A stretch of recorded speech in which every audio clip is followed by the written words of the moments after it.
Welcome back to the Comic Book ASM Artist.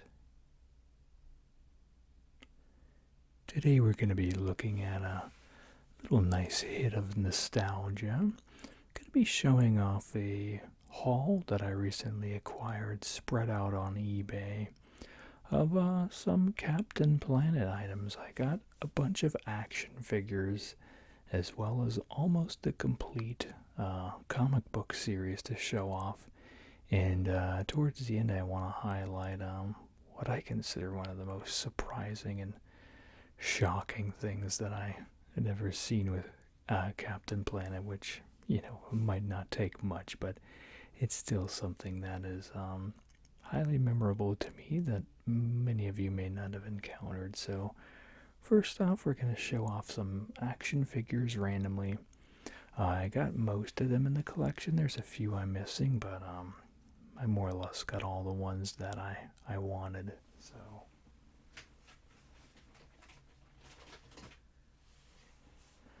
So first off, I want to start off with Captain Planet himself here.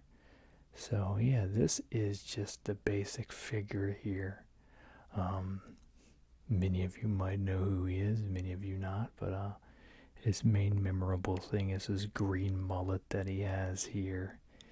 And this version of this figure was supposed to have like red armor that snapped onto it. They just kind of had like a series of random Captain Planets, but this is, what he looks like normally on the show and in the comics and stuff. So my favorite version of him was actually one where you, if you rubbed an ice cube on him, it put like brown toxic waste on him. And like I didn't care for he had like blue gloves, but just the feature of having the color change pollution on was cool. And then the first one they released had there was a hole on the back with a string, and you put a little ring attachment, and you could make him fly around the room. And that was the first Captain Planet toys. This one didn't come out till a little bit later in the series, so kind of odd if you're looking at the muscle detail here. Really strange, not really typically how you see abs modeled, and I don't know what the heck was going on with the back here. These look more like fat rolls than muscles here, so just kind of strange. But of course you do need this character if you want to collect these figures, but they all had the same muscular mold and everything like this. So, and then these were all put out by Tiger Electronics. I don't know if you can see it on this particular one, but yeah, the company that made like the little portable games, they had all the merchandising toy rights, I guess. So they made the figures. So the company that normally made handheld, really horrible games that were the main ones I played when I was a kid because we couldn't afford Game Boy and stuff like that, they decided to make these action figures. So I'll just move them a little bit so we get some little joint sounds here for your ASMR.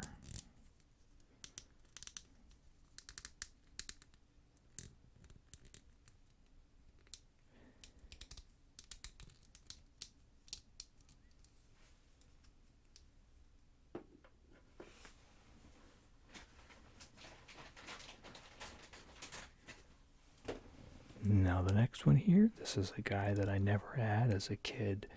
So this is Verminous Scum, and in the cartoons for about, I think it was just the first season maybe, he was actually voiced by Jeff Goldblum, which was really surprising, which now I can go back and hear it, but you wouldn't initially think of Jeff Goldblum as voicing a type of character like this. So this version of the toy is not complete. He had like a little water gun backpack thing, and then he had like a red scarf here that covers around here on his face, which is typically how he looked in the show. So that's why the head sculpt looks like a little bit weird. The head's kind of long and not shaped quite right. So, but yeah, this is one I could never find when I was a kid.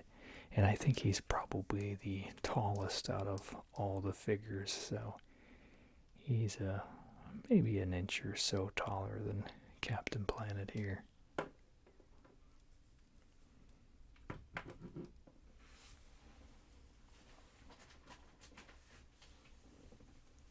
This was another one that I never saw on the shelves here. This is Sly Sludge.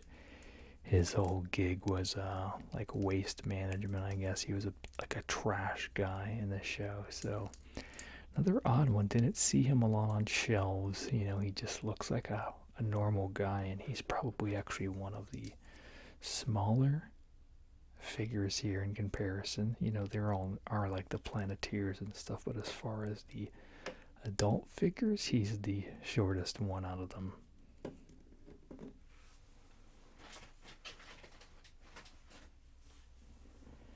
Next we have one of my favorite figures here. This is Hoggish Greedly, and he had the same type of gig as Verminous Scum had. He had like a backpack and squirted water, only his head was like in the shape of a pig face, which was really cool. And when this toy came out, I actually remembered before, like the night before I saw this in the stores, I had a dream that I had found this toy and bought it. So it was like a deja vu thing when I went in the store and saw this, because I didn't even know that this was an action figure that they had made when it had come out. But I couldn't believe that this very character that I dreamed about getting, I was suddenly getting that day. So it was a really weird deja vu moment for me as a kid. So, but yeah, one thing I like about these is just that they are just so kind of strange and unique in how they are. You know, you've got the kind of overweight characters here, and then, you know, Verminous Scum is taller and stuff, and you know, they're all really quite unique, you know.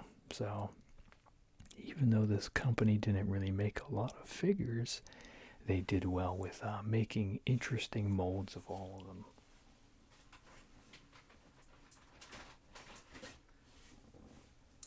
Next we have Duke Nukem.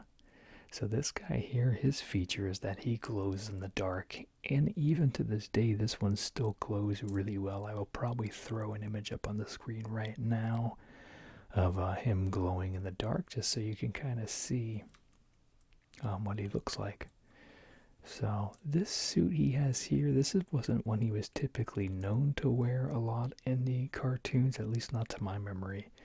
The cartoons, you typically have like a Hawaiian shirt on and some shorts, which I guess there's a foreign version of this toy where he has the actual straight up yellow paint job on his rocky exterior here, like on the show. And he's wearing that Hawaiian shirt and shorts. So later on in the comics, as you'll see, he wears this type of outfit a lot. But I thought it was interesting that in other countries, I forget which one exactly, they actually had the accurate depiction of the character. But this figure, as well as the Captain Planet on the string, were the first two we owned when I was a kid.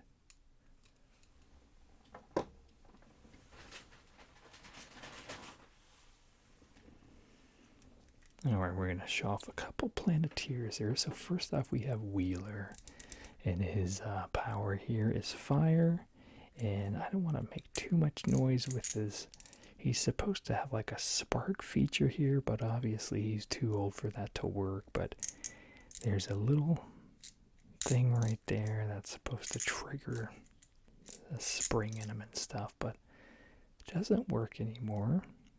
But, you know, he's not too beat up, really. I mean, he's missing paint on his shoes and stuff, but where it matters, like on the face and stuff, the paint looks fine. So yeah, I just went on eBay and just kind of was just like, you know, I miss these toys and the comics and stuff. There was a period where we weren't allowed to watch Batman or Ninja Turtles, any of that, because we were trying to fight each other and stuff, and my mom was super offended by Batman Returns. So her solution was to have all that not be in the house and to have us only be able to collect and stuff like that for Captain Planet for maybe a year or so. So, yeah, so this character here, this is Linka. Her power is wind, and she's actually the only Planeteer that doesn't have her hand in a fist like all the others, like they're actually using their ring. So, and I've never seen this one on the shelf. The figure actually has some sort of thing where there's like a parachute and stuff, and there's a little helmet that goes on her, but I'm just glad that I have the figure because I've never seen her before.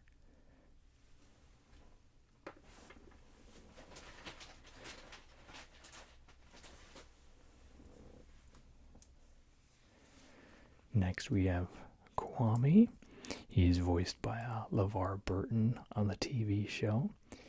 And yeah, his power is earth, so he, can raise the rocks and split the ground and stuff, which he says would be used in his country to help plant and grow trees and stuff like that. So there's certainly a destructive element, but anytime he does use it, he repairs the ground afterwards. So, but yeah, he's a great character, and I certainly remember playing with this one a lot as a kid. I did have him. I never had Wheeler or Link, I don't think, but we certainly had Kwame. And then this is another one we never had. This is Guy, who has the power of water. And I forget, but she's got some sort of thing she was hooked up to as well. So, but yeah, I'm just glad that I was able to get her. I was able to complete the whole Planeteer set, which I didn't think I was going to be able to do.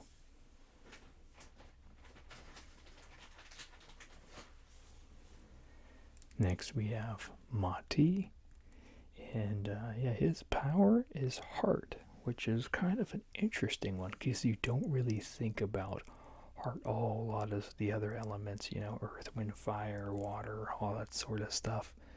But, the planet at the end of the day should certainly have an abundance of love in it, helping everything to continue to be cared for. These two were actually together in a 2-pack whenever they made these figures. So I remember I got these for Christmas. I think it was probably 1991 or something like that. So,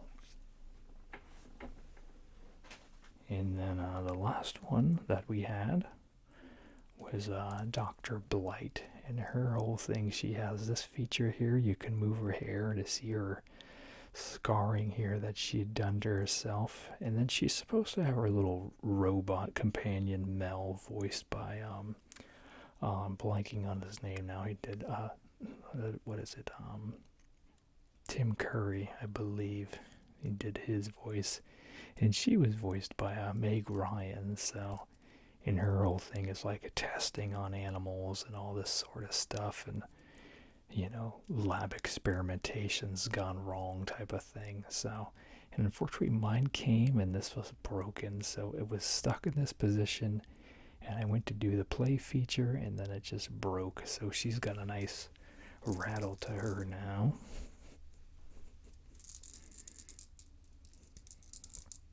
But I'm gonna get like some sticky tack or something and put that in here, or maybe just glue it straight up this way because I'd rather see the face like that on there anyway. So that does it for all the figures I have, which, like I said, I'm just really glad that I was able to reacquire these and get some of the other ones that I had never had. I'm missing a few. The major one that I had never seen, even like in passing or anything, Captain Pollution, which I'll show him off inside of one of the comics to give you a better idea of him. He's pretty much, the evil version of Captain Planet. So, but let me put these guys aside and then we'll look at some of the books here.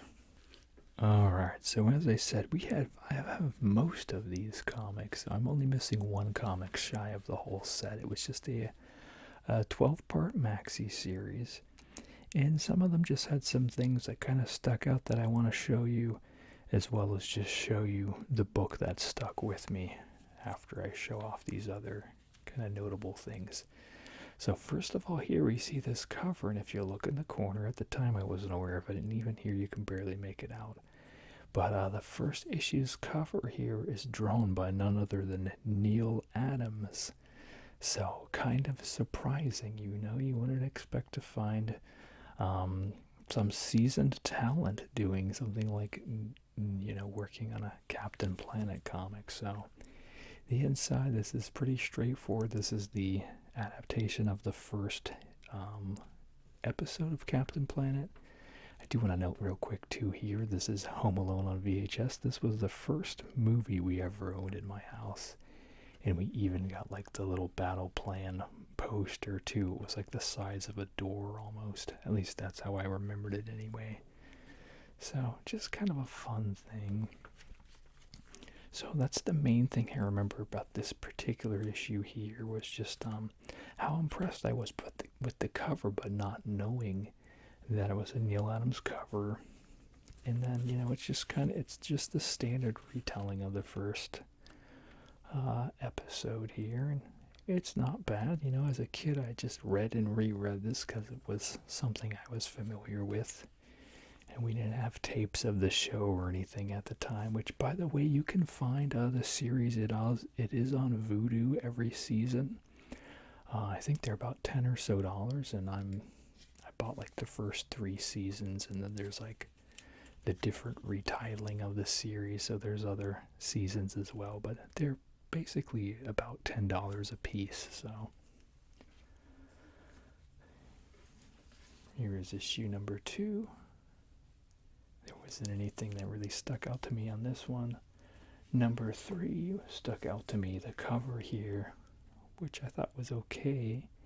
And then I looked in the corner here, and we see a Romita. This cover is done by John Romita Sr. So, kind of surprising. Once again, you wouldn't expect a talent like that to be working on a Captain Planet comic. So, and we have Captain Planet number 4 here, with a nice homage to the Fantastic Four. And what I liked about this cover is it wasn't just clickbait, as we call it. In the story here, Duke Nukem actually does grow huge and terrorizes the city here. So that was something that I thought, hey, how about that? And it wasn't just like a ploy to get you to buy the book. He actually turned a giant in it. So I thought that was cool. And Duke Nukem, of course, was, one of those fan favorites. Very iconic. And just fun.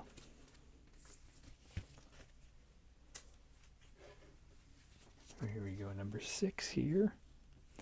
And this was something I just realized before recording. We have a Dave Cockrum cover here.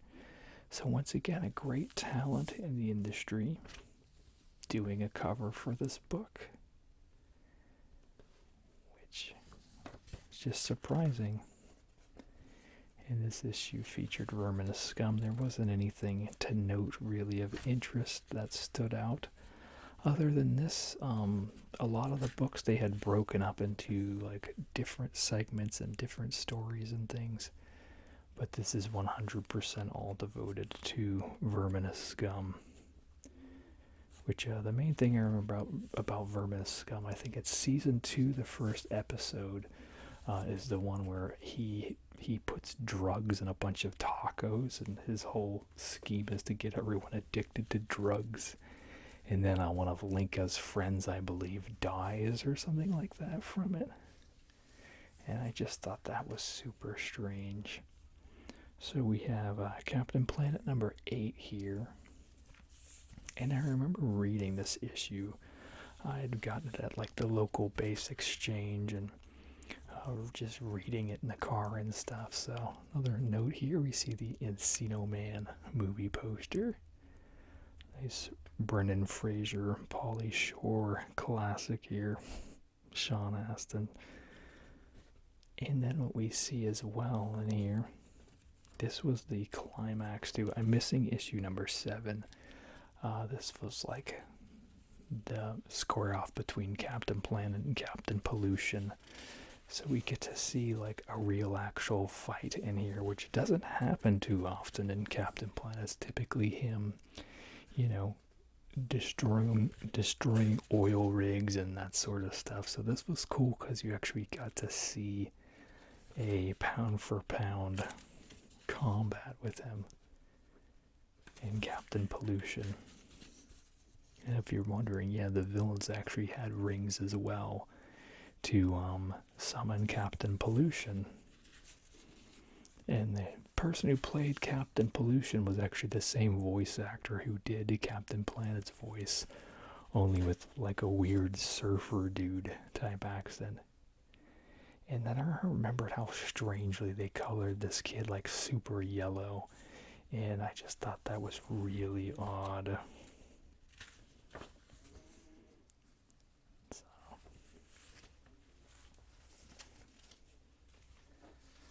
Here's number 9. I don't think there was anything that stood out on this one for me.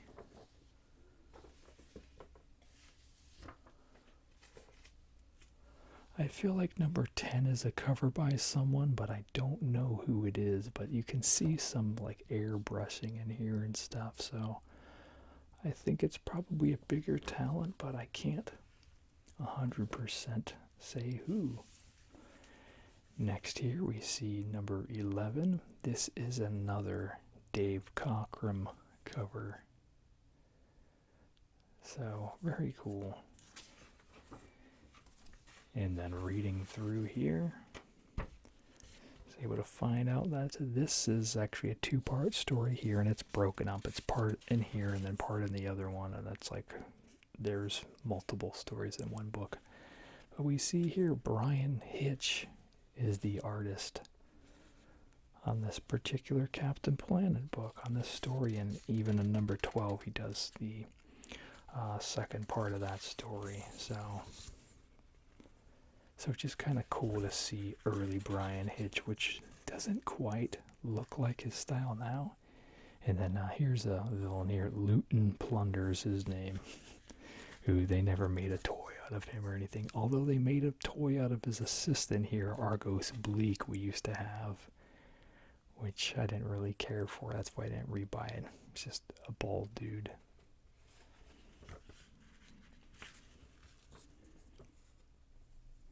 But yeah, it's just fun to see some early Brian Hitch. I'm wondering if this may have been some of his first work for Marvel or not.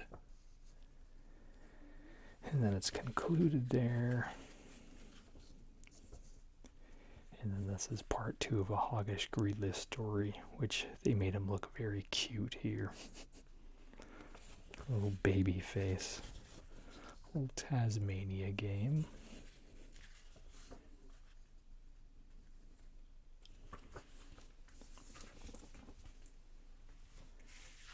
And then this should have the second half of that Brian Hitch story there.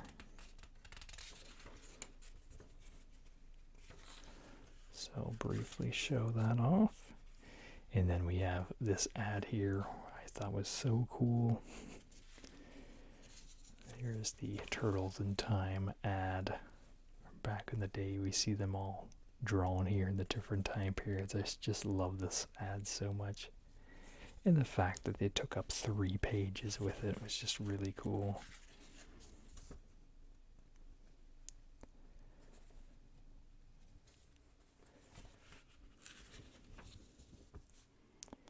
So there we get to see him drawing Captain Planet himself. Just kind of beating up this tanker robot sort of thing. Yeah, that's pretty much the end of that. And then there's another bonus story with Verminous Scum in here.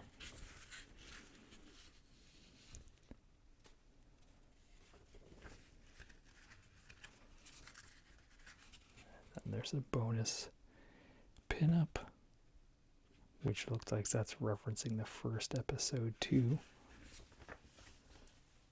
And finally, I will show off Captain Planet number 5, which I remember this is one we had to go back and get. We missed it on the shelves, but ironically missed me all over the thing here. Yeah, we missed it on the newsstand. So we found it in a local comic shop back in the day. And I remember reading this, and when I got the series, I was scrambling to find this particular issue. I hadn't read through everything, and I still need to go back and read everything, but this story in particular is the one that stuck with me as a kid. So we open here, we see Captain Planet sliding down a sludge tube here. So this is all like waste, like feces and stuff, and then they didn't color this correctly, so it looks like his butt's hanging out here, but it's not. But that's just, they miscolored it. So we open a Captain Planet here just being covered in human excrement, and it lets me turn the page here, and we see everyone else, all the other Planeteers here. They are all captured and they're being tortured in their own little areas here that are highlighting their weaknesses to their abilities.